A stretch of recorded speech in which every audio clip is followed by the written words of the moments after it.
গ্রামের গল্প দাদু।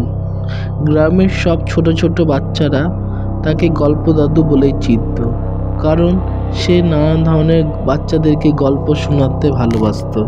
একটি বট গাছের তলায় ছোট ছোট বাচ্চারা এসে জড়ো হতো আর গল্প দাদু তার নিজের নানা রকমের মজার মজার গল্প শোনাতো।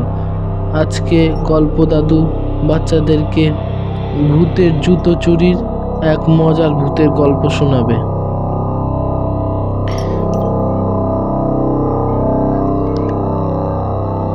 কমেডি ভূতের গল্প।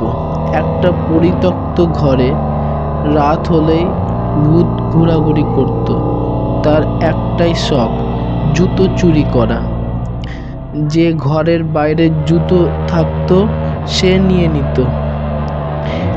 গ্রামের লোকজন ভাবতো চোর, কিন্তু একদিন ভূত ধরা পড়ল, কারণ সে এক জোড়া জুতো দুটো পায়ে না, এক পায়ে দুটো পরেছিল।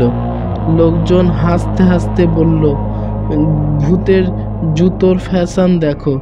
সেই থেকে ভূত সবাইকে বলে, জুতো দিও, কিন্তু বা পা যেন ছোট হয়।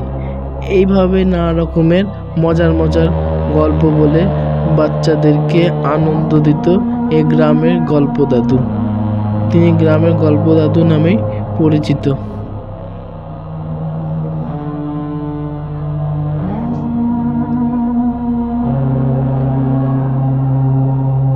আর তার গল্পগুলো ছোট ছোট বাচ্চারা অবাক হয়ে শুনতো।